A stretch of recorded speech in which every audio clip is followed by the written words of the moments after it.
నుంచి పివి నరసింహారావు తర్వాత మళ్లీ అంత పేరు తెచ్చుకున్నది జైపాల్ రెడ్డి మాత్రమే అని సీఎం రేవంత్ రెడ్డి కొనియాడారు.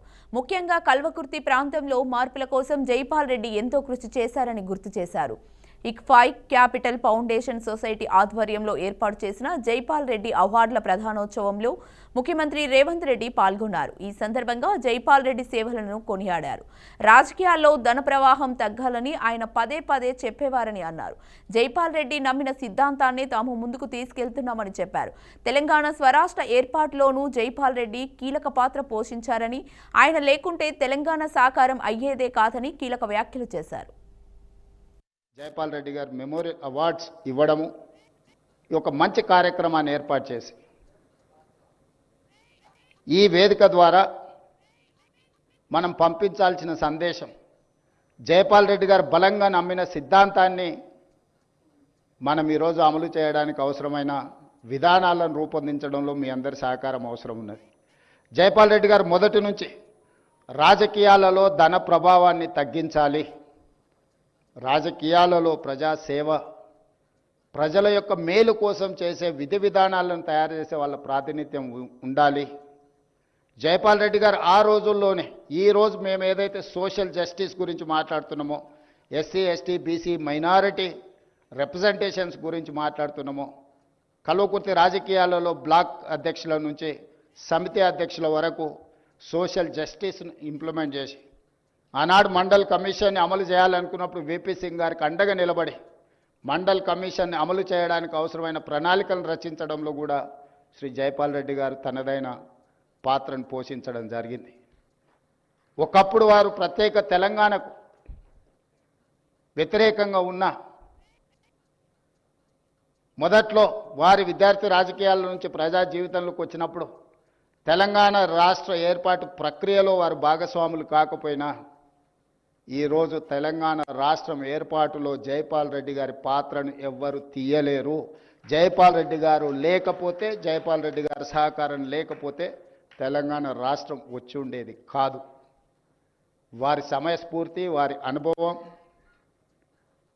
లోక్సభ రాజ్యసభలో బిల్లును ఆమోదింపజేయడంలో ప్రధాన ప్రతిపక్ష నాయకురాలు సుష్మా స్వరాజ్ గారు చర్చ లేకుండానే లోక్సభలో బిల్లును ఆమోదింపజేయడంలో జైపాల్ రెడ్డి గారు అత్యంత కీలక పాత్ర పోషించారు. వారు కాంగ్రెస్ని వీడినప్పుడు కాంగ్రెస్ని విభేదించింది సిద్ధాంతం కోసమే. తిరిగి వారు కాంగ్రెస్లో చేరినప్పుడు కూడా అదే సిద్ధాంతం కోసం తిరిగి కాంగ్రెస్ పార్టీలోకి వచ్చారు. పదవుల కోసం పార్టీ ఆనాడు మారలే, తిరిగి కాంగ్రెస్లోకి వచ్చినప్పుడు కూడా వారు పదవి కోసం మారలే.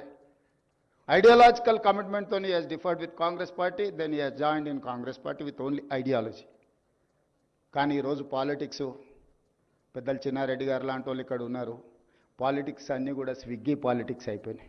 ఐడియాలజికల్ పాలిటిక్స్ లేకుండా పోయి స్విగ్గీ పాలిటిక్స్ వచ్చింది. ఈరోజు ఎవరు ఎంత ఫాస్ట్గా డెలివరీ చేస్తారు, ఆన్లైన్లో ఎవరు వస్తారు, లేకపోతే మనకు కావాల్సింది ఎవరు తొందరగా ఇస్తారని, ఎవరు కమిట్మెంట్తో ఉన్నారు, ఎవరి ఐడియాలజీని ఫాలో చేస్తున్నారు, సిద్ధాంతకర్తలుగా లేకపోతే సిద్ధాంతాలను నమ్మేవాళ్ళు, సిద్ధాంతాలను పాటించేవాళ్ళు, సిద్ధాంతాల కోసమే పనిచేసే వాళ్ళు దేశ రాజకీయాలలో తగ్గుతూ వస్తున్నారు.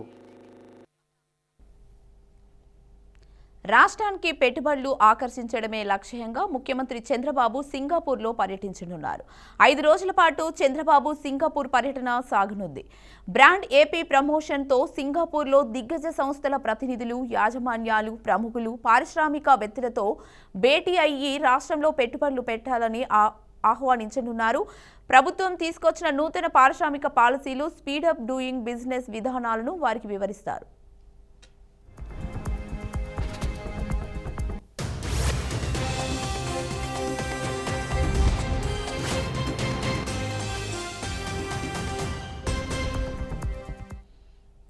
రాష్ట్రంలో కూటమి ప్రభుత్వం ఏర్పడిన తర్వాత దావోస్ పర్యటనకు వెళ్లిన సీఎం రెండో విదేశీ పర్యటనగా సింగపూర్ పర్యటిస్తారు. మొదటి రోజు సింగపూర్ సహా సమీప దేశాల్లో నివసిస్తున్న ప్రవాసాంధ్రుల సంఘం నిర్వహించే తెలుగు డయాస్పోరా సమావేశంలో ముఖ్యమంత్రి పాల్గొననున్నారు. ఏపీలో పెట్టుబడులపై ఆయా దేశాల వారిని ఆహ్వానించనున్నారు. పేదరిక నిర్మూలనకు రాష్ట్ర ప్రభుత్వం చేపట్టిన P4 కార్యక్రమంలో భాగస్వాములు కావాలని సీఎం పారిశ్రామికవేత్తలను కోరనున్నారు.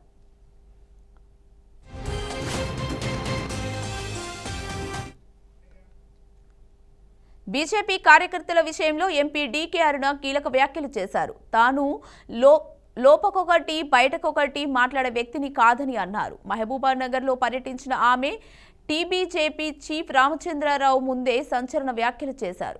పార్టీలో కొందరు నష్టం కలిగిస్తున్నారని, ఎన్నికల సమయంలోనూ కమలంకు ఓటు వేయలేదని ఆరోపించారు. అలాంటి వారి వల్ల పార్టీకి తీవ్ర నష్టం జరుగుతుందన్నారు. కార్యకర్తల క్రమశిక్షణ అన్నప్పుడు ఇక్కడ అధ్యక్షులు వారు ఉన్నారు కాబట్టి చిన్న విషయాలు రెండు దృష్టికి తీసుకురావాలి. అంటే ఎప్పుడు నేను బయట మాట్లాడాలంటే అలవాటు నాకు లేదు జనరల్ గా. ఎందుకంటే నేను ఆ పార్టీలో ఉన్నా, ఇంతకుముందు ఉన్న కాంగ్రెస్ పార్టీలో ఉన్నా, ఇక్కడ ఉన్న క్రమశిక్షణ తప్పే వ్యక్తిని కాదు, తప్పలేదు కూడా. ఇప్పుడు కూడా మీరు ఉన్నారు కాబట్టి మీ ముందు ఇంతమంది ఎదురుగా చెప్తున్నారు, లోపల ఒకటి బయట ఒకటి చెప్పేది మాకు అలవాటు లేదు. కార్యకర్తలందరూ క్రమశిక్షణతో ఉన్నప్పుడు పార్టీకి పని చేయకుండా పార్టీని ఓడించడానికి పనిచేసిన కార్యకర్తలకు మరి క్రమశిక్షణ రాహిత్యం చర్యలు ఉండాలనా లేదా? పార్టీ కోసం పని చేయకుండా ఓడగొట్టాలని పనిచేసిన వారికి క్రమశిక్షణ రాహిత్యం చర్యలు ఉండాలనా లేదా? ఈరోజు ఇక్కడ చాలా మంది ఉన్న నేను పేర్లు తీసుకోదలుచుకోలేదు. వాళ్ళ గుండె మీద చేసుకొని అదే జై శ్రీరామ్ అంటాం, అదే జై శ్రీరామ్ అని గుండె మీద చేయి పెట్టుకొని మరి భారతీయ జనతా పార్టీకే మేము ఓటేసినాం, మేము వెన్నుపోటు పడలేదు కార్యకర్తలు చెప్పానండి కొంతమంది. ఇక్కడ కాంగ్రెస్ చేపట్టిన కులగణన బూటకమని విమర్శించారు తెలంగాణ బీజేపీ అధ్యక్షుడు రామచంద్రరావు. స్థానిక సంస్థల ఎన్నికల్లో బీసీలకు 42% రిజర్వేషన్ అనేది బీసీలను మోసం చేయడమే అన్నారు. మతపరమైన రిజర్వేషన్లకు తాము వ్యతిరేకమన్నారు. మహబూబానగర్లో పర్యటించిన ఆయన గతంలో ఎమ్మెల్సీగా గెలిపించిన పాలమూరు ప్రజలకు రుణపడి ఉంటానన్నారు. ప్రజల సంక్షేమం చూడాల్సిన బాధ్యత మీది అని చెప్పి చెప్తున్నాను. మీరు మాట్లాడుతూ ఉన్నారు ఈరోజు బీసీ రిజర్వేషన్ 42% ఇస్తా అని చెప్పేసి, కానీ మొన్న మీరు చేసినప్పుడు ఈ కులగణనలో 46% బీసీలు ఉన్నారు. మరి 46% సరే 42% మీరు ఇస్తున్నారు. కానీ బీసీల కులగణనలో 46% బీసీలు ఉంటే 42 మీరు దాన్ని కుదిస్తే మళ్ళీ అంట్లో 10% ముస్లింలకు ఇచ్చి బీసీలకు ఇచ్చేది మీరు 36%. ఇక్కడ దగా చేస్తున్నది తెలంగాణ బీసీలనని చెప్పేసి ఈ కాంగ్రెస్ పార్టీని హెచ్చరిస్తున్నాను మిత్రులారా. భారతీయ జనతా పార్టీ మాకు అధికారం వస్తే మతపరమైనటువంటి రిజర్వేషన్ మేము తీసేస్తాం. వాళ్ళకి ఆల్రెడీ కొన్ని రిజర్వేషన్స్ ఉన్నాయి, వాళ్ళకు కూడా న్యాయం చేసేటువంటి ప్రక్రియ చూసంగానే బీసీలకు ఎంత శాతం అయితే వీళ్ళకు చూపెడుతున్నారో అంత శాతం కన్నా ఎక్కువ మేము న్యాయం చేసే ప్రయత్నం మేము చేస్తాం.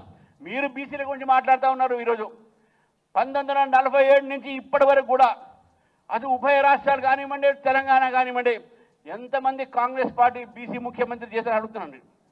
ఎంతమంది బీసీ ముఖ్యమంత్రులు చేశారు ఈ యొక్క తెలంగాణ కానీ ఆంధ్రప్రదేశ్ కానీ చెప్తున్నాను. కాంగ్రెస్ పార్టీ ఆత్మవిమర్శ చేసుకోవాలి.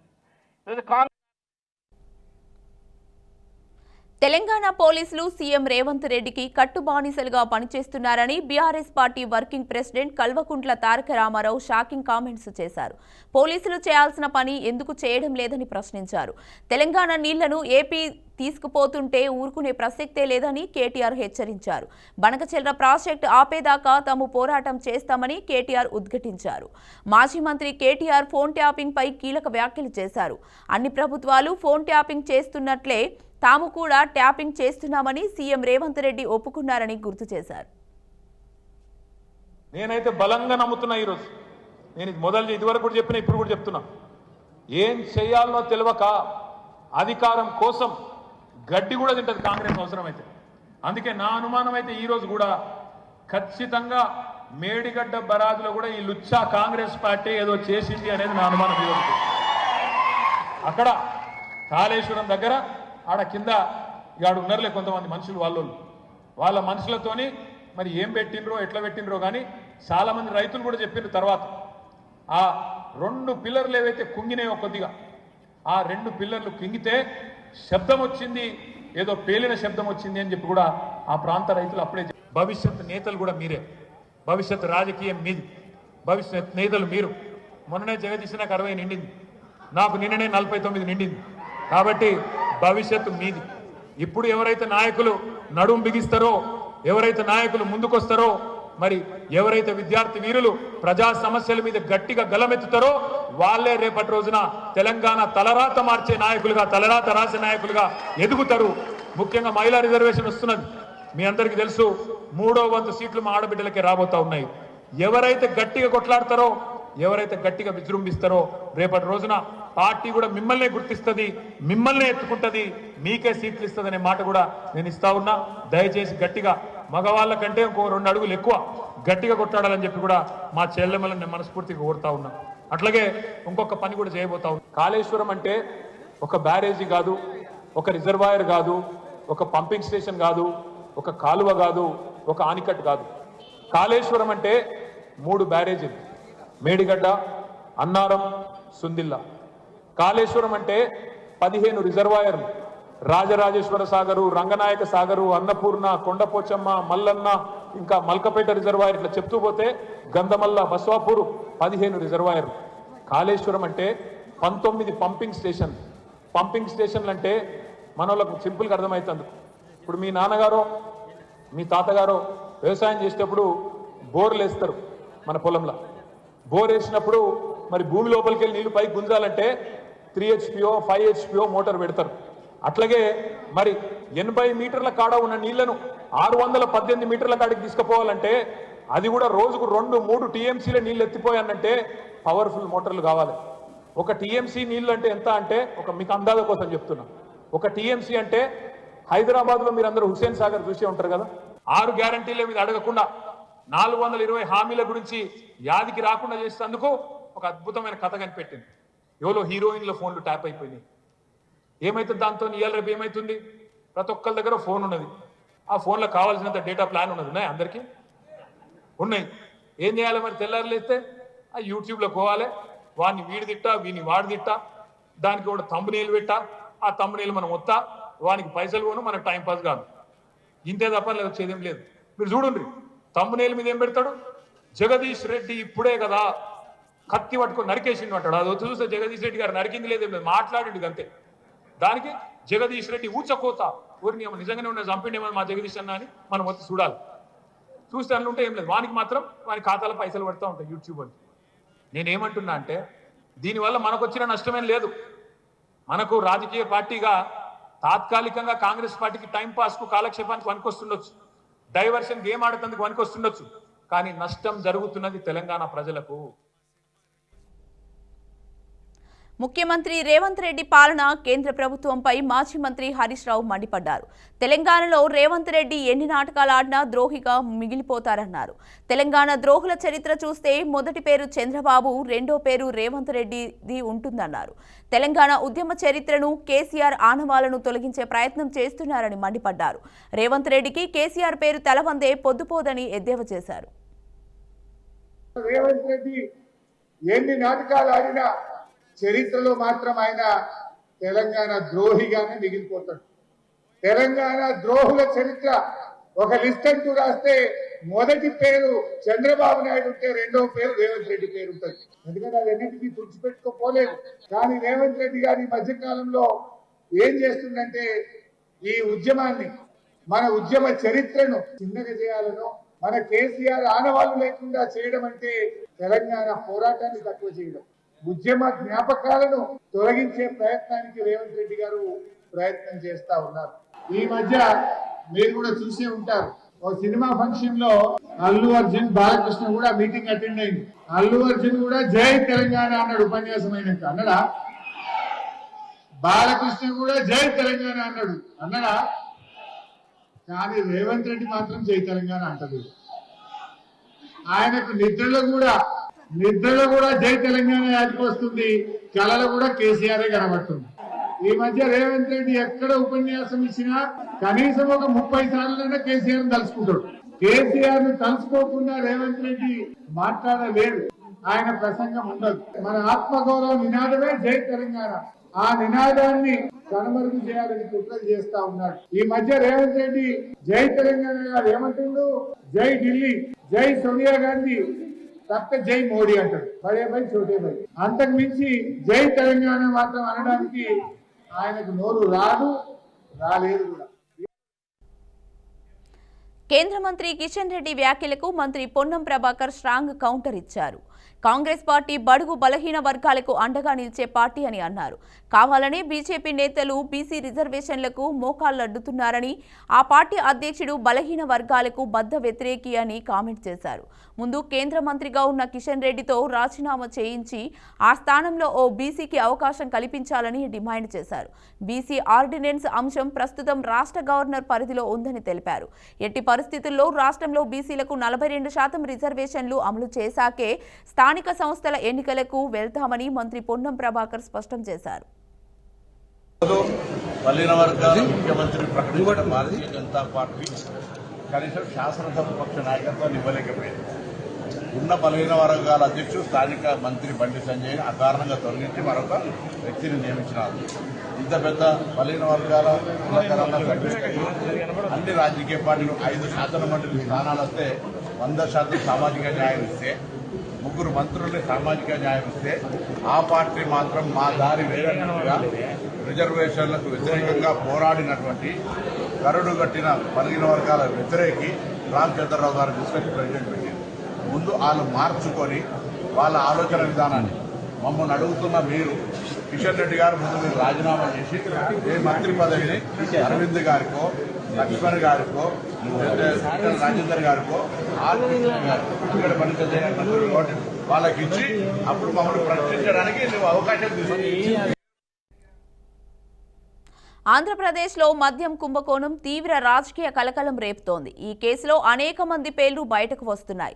ఈ కేసులో సిట్ అధికారులు స్పీడ్ పెంచారు. కేసుతో సంబంధం ఉందనుకున్న వారిని నివాసాలు, కార్యాలయాల్లో మెరుపుదాడులు చేస్తోంది సిట్. ఈ కార్యక్రమంలో తాజాగా హైదరాబాద్లోని పలు ప్రాంతాల్లో ఏపీ సిట్ అధికారులు సోదాలు నిర్వహించారు. ఈ దర్యాప్తులో భాగంగా పలు ప్రముఖ సంస్థల కార్యాలయాల్లో తనిఖీలు జరిపారు. భారతీ సిమెంట్, రిసోర్స్ వన్, ట్రీగ్రిల్, కేసిరెడ్డి గ్రూప్, చాణక్య ల్యాబ్లో సోదాలు నిర్వహించాయి ఏపీ సిట్ బృందాలు. సోదాల్లో భాగంగానే సదరు సంస్థల లావాదేవీలను అధికారులు పరిశీలించారు. ఈ నేపథ్యంలో పలు లావాదేవీలు అనుమానాస్పదంగా ఉన్నట్లు అధికారులు గుర్తించినట్లు సమాచారం. ముఖ్యంగా లిక్కర్ స్కామ్లో నిందితులుగా ఉన్న భారతీ సిమెంట్స్ డైరెక్టర్ గోవిందప్పపై ప్రత్యేక దృష్టి పెట్టారు. ఆయన బ్యాంక్ ట్రాన్సాక్షన్లు, కంపెనీ ఖాతాలు, అఫిలియేట్ లింకులు అన్నింటినీ పరిశీలిస్తున్నారు. ఈ సోదాల్లో భాగంగా ఈసీఐఆర్, జీఎస్టీ రికార్డులు, ల్యాప్టాప్లు, మొబైళ్లను స్వాధీనం చేసుకున్నట్లు సమాచారం. కంపెనీల అకౌంటింగ్ బుక్స్, ఇన్వాయిస్లు, టెండర్ డాక్యుమెంట్లు సీజ్ చేశారు. కొన్ని కీలక వ్యక్తులను విచారణకు పిలవనున్నారు.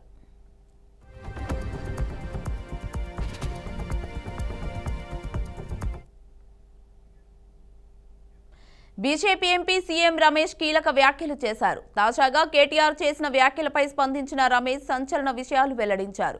కవితను లిక్కర్ కేసు నుంచి కాపాడితే బీఆర్ఎస్ పార్టీని బీజేపీలో విలీనం చేస్తానని కేటీఆర్ తనతో అన్నట్లు తెలిపారు. ఇది నిజం కాదని, తన ఇష్టదేవుడిపై ప్రమాణం చేస్తావా అంటూ సవాల్ విసిరారు. కేటీఆర్ అడిగినందుకే బీజేపీ హైకమాండ్తో మాట్లాడానని అన్నారు. అప్పటి సీసీటీవీ ఫుటేజ్ కూడా ఉందని, ఎవరిని కలిశారో ఉందంటూ మాట్లాడారు. కంచా గచ్చిబౌలి భూముల విషయంపై మాట్లాడిన కేటీఆర్ సీఎం రమేష్ పేరు ప్రస్తావించారు. తాజాగా రమేష్ వ్యాఖ్యలు తెలుగు రాష్ట్రాల్లో సంచలనం రేపుతున్నాయి. రమేష్ వ్యాఖ్యలపై కేటీఆర్ స్పందించారు. సీఎం రమేష్, రేవంత్ రెడ్డి ఇద్దరు కలిసి వస్తే చర్చకు తాను సిద్ధమని ప్రకటించారు. డైవర్షన్ పాలిటిక్స్లో భాగంగా విలీనం అంశాన్ని తెరపైకి తెస్తున్నారని మండిపడ్డారు. నువ్వు ఒక 4-5 నెలల కిందట కవిత ఢిల్లీలో జైల్లో ఉన్నప్పుడు నువ్వు ఢిల్లీకి వచ్చి నా దగ్గర టైం తీసుకొని మా ఇంటికి వచ్చిన మాట వాస్తవం కాదా? ఇంట్లో సీసీ కెమెరాలు ఉన్నాయి, నేను తీసి మీడియాకి ఇస్తా. నువ్వు ప్రెస్ మీట్ పెట్టి దీనికి సమాధానం చెప్పు. మా ఇంటికి వచ్చి ఏం మాట్లాడినారు? మేము చేసిన అవినీతి అన్నీ కూడా ఈడీ, సిబిఐ లేకుంటే కవితను బయటికి వదిలేదానికి ఏర్పాటు చేయండి. మేము బీఆర్ఎస్ పార్టీ దేనికైనా సిద్ధం. మేము బీజేపీలో మెర్జ్ చేయాలన్నా కానీ, బీజేపీతో అలయన్స్ పెట్టుకోవాలన్నా కానీ దేనికైనా సిద్ధం. అంటే నేను తీసుకునే నిర్ణయం కాదు, పెద్దలతో మాట్లాడి చెప్పాలని. పెద్దలతో మాట్లాడిన తర్వాత మనం ఎలక్షన్స్లో ఏం చెప్పాం? ఈ బీఆర్ఎస్ పార్టీ అవినీతి పార్టీ, దీంతో కలిసే సమస్య లేదు. అయినా కూడా బీఆర్ఎస్ పని అయిపోయింది. పార్లమెంట్లో ఒక సీట్ రాలేదు.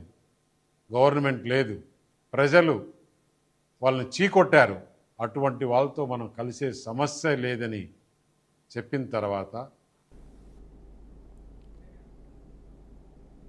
అల్లూరి సీతారామరాజు జిల్లా అనంతగిరి మండలంలోని ప్రజలు వినూత్న నిరసన చేపట్టారు. గుర్రాలతో గిరిజనులు యాత్ర, డోలీ మోతలతో నిరసన తెలిపారు. 7 నెలల క్రితం డిప్యూటీ సీఎం పవన్ కళ్యాణ్ అక్కడ రోడ్డు పనులు శంకుస్థాపన చేశారు. అప్పటి నుంచి ఇంకా రోడ్డు పూర్తి కాలేదని, పవన్ బాబు మా సమస్యలు పరిష్కరించరా అంటూ నిరసన తెలిపారు. మండల కేంద్రానికి 120 కిలోమీటర్ల దూరంలో ఉన్న పినకోట, పెద్దకోట, జీనపాడు పంచాయతీల పరిధిలో కొండ శిఖరం గ్రామాలపై 9 గ్రామాలకు చెందిన 10 గ్రామాల్లో 2000 మంది ఆదివాసీ గిరిజనులు కొండ శిఖర గ్రామాల్లో నివసిస్తున్నారు.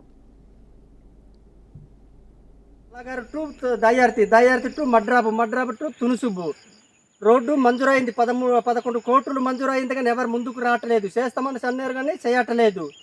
గుర్రాలతో బాధలు పడి అలాగ తిరుగుతున్నాము. కుక్కంపేట, పాడేరు, దేవరాపల్లి. మనకి ఇప్పుడు చంద్రబాబు నాయుడు అధికారంలో వచ్చారు కదా, పవన్ కళ్యాణ్ అధికారంలో వచ్చారు కదా, పవన్ కళ్యాణ్ చేస్తామన్నాడు కానీ మంజూరు చేశాడు, కానీ మరి ఎవరు ముందుకు రావట్లేదు. ఈరోజు డైటీ పీవీటీజీ గ్రామం నుండి బల్లగారు వాజింగ వరకు గుర్రాల యాత్ర అనేది నిర్వహించడం జరుగుతుంది. దీనికి కారణం ఏంటంటే గౌరవ డిప్యూటీ ముఖ్యమంత్రి గారు పవన్ కళ్యాణ్ గారు గత సంవత్సరం డిసెంబర్ 20వ తేదీన అనంతగిరి మండలం పినకోట పంచాయతీ బల్లగారు గ్రామానికి వచ్చి రోడ్డుని శంకుస్థాపన చేయడం జరిగింది. ఆ రోడ్డు పనులు జరగాలంటే ఏదైతే బల్లగారు, వాజంగి, డైటీ, మడ్రేబు, తులసిబు మెయిన్ రోడ్డు అనేది కూడా పనులకి 11,64,00,000 రూపాయల నిధులు మంజూరు చేశారు. ఇప్పటికి 7 నెలలు అవుతుంది, కానీ పనులు మాత్రం మొదలు పెట్టలేదు. దానికోసం సంబంధించి ఈరోజు గుర్రాల యాత్ర అనేది వాజంగి నుంచి బల్లగారు నుండి డైటీ వరకు నిర్వహించడం జరుగుతుంది. ఎందుకంటే అడవి తల్లి బాట పేరు మీద పెద్ద ఎత్తున ప్రచారం చేస్తున్నారు. కానీ ఈ రోడ్డు కానీ లేకపోవడం వల్ల మడ్రేబు గ్రామంలోని అనేక మంది బాలింతలు కానీ డోలు మోసుకొని తీసుకోవాల్సిన పరిస్థితి వచ్చింది. అనేక మంది ఈరోజు కూడా శవాళ్ళు కూడా హాస్పిటల్ చనిపోయిన వాళ్ళు కూడా డోలు మోసుకొని తీసుకోవాల్సిన పరిస్థితి వస్తుంది. ప్రభుత్వం రోడ్డు శాంక్షన్ చేయడం జరిగింది, అయినా కూడా ఈ రోడ్డు ఇలాగే పూర్తి అవ్వకుండానే ఇలాగే ఉండిపోయింది. గతంలోనే డిప్యూటీ సీఎం గారు బల్లగారు టు వాజంగ్ వరకు ఈ రోడ్డుని సందర్శించి పాదయాత్ర కూడా చేయడం జరిగింది, అయినప్పటికీ రోడ్డు అలానే ఉంది. కాబట్టి తక్షణమే గవర్నమెంట్, ఈ ప్రభుత్వం స్పందించి ఈ రోడ్డుని పూర్తి చేయవలసిందిగా కోరుచున్నాము. ఈరోజు మేము 5 కిలోమీటర్ల దూరం బల్లగారు నుంచి దాయతి వరకు భారీ ఎత్తున గుర్రాల యాత్ర ఈరోజు చేయడం జరుగుతుంది. కాబట్టి తక్షణమే ప్రభుత్వం స్పందించి మా గిరిజనుల సమస్యలను పరిశీలించాలనేసి మేము కోరుకుంటున్నాము. సంగారెడ్డి జిల్లా పాషమైలారం సిగాచి ఫార్మా ఫ్యాక్టరీలో సంభవించిన ఘోర పేలుడుపై హైకోర్టులో పిల్ దాఖలైంది. ఈ ప్రమాదంలో ప్రాణాలు కోల్పోయిన కార్మికుల కుటుంబాలకు గాయపడిన వారికి న్యాయం చేయాలనే ఉద్దేశంతో రిటైర్డ్ సెంటిమెంట్ కల్హాప బాబురావు ఈ ఫీల్ దాఖలు చేశారు. ఫీల్లో రాష్ట్ర ప్రభుత్వం ప్రకటించిన 1 కోటి పరిహారంపై స్పష్టత లేదన్నారు. బాధితుల స్థితిగతులపై సమగ్ర విచారణ అవసరమని ఆయన కోరారు.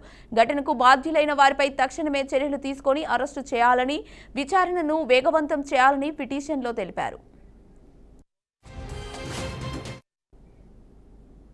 తెలంగాణ రాష్ట్రంలో కురుస్తున్న భారీ వర్షాల నేపథ్యంలో ప్రజలకు ఎలాంటి ఇబ్బందులు కలగకుండా అత్యవసర పనుల నిమిత్తం రాష్ట్ర ప్రభుత్వం కీలక నిర్ణయం తీసుకుంది.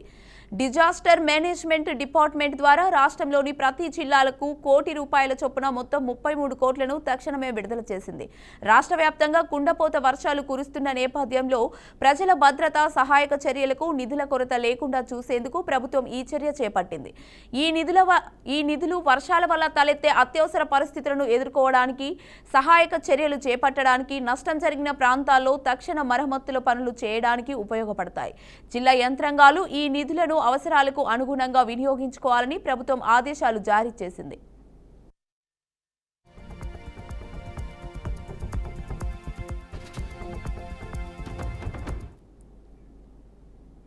సీనియర్ రాజకీయవేత్త, కేంద్ర మాజీ మంత్రి అశోక్ గజపతిరాజు ఇవాళ గోవా గవర్నర్గా పదవి ప్రమాణ స్వీకారం చేశారు.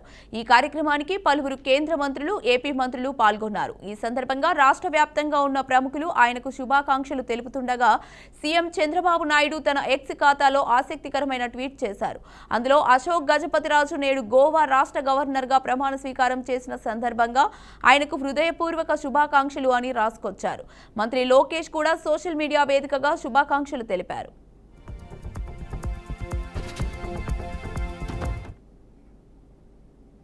బిహార్ ముఖ్యమంత్రి నితీష్ కుమార్ పై కేంద్ర మంత్రి చిరాగ్ పాస్వాన్ తీవ్ర ఆగ్రహం వ్యక్తం చేశారు. నితీష్ కుమార్ కు మద్దతు తెలిపినందుకు చింతిస్తున్నారని అన్నారు. బిహార్ అసెంబ్లీ ఎన్నికలకు ముందు సొంత పార్టీ నుంచే నితీష్ కుమార్ పై విమర్శలు వెల్లువెత్తుతున్నాయి.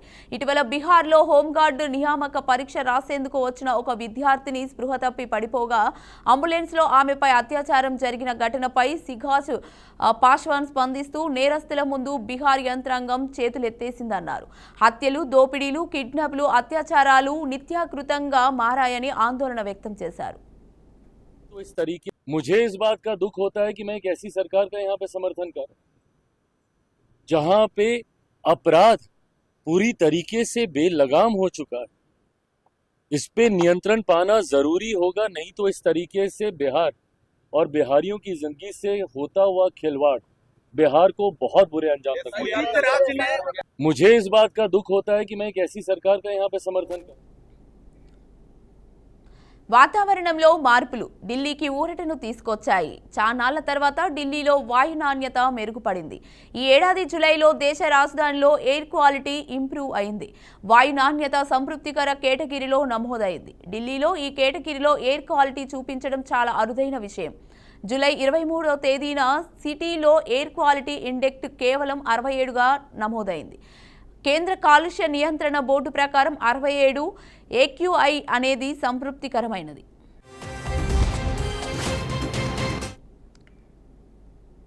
ఉత్తరాఖండ్ రాష్ట్రంలో కొన్ని రోజుల భారీ వర్షాలు బీభత్సం సృష్టిస్తున్నాయి. నదులు పొంగిపోలడంతో ఆకస్మిక వరదలు సంభవిస్తున్నాయి.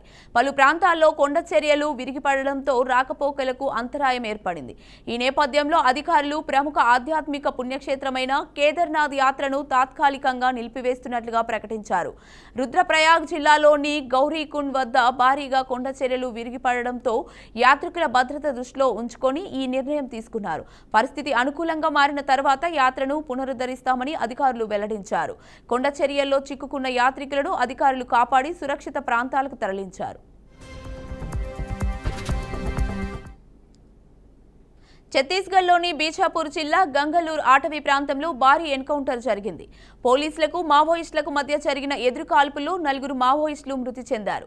సంఘటనా స్థలం నుంచి SLR ఇన్సాన్ ఆయుధాలతో పాటు పేలుడు పదార్థాలను భద్రతా బలగాలు స్వాధీనం చేసుకున్నారు.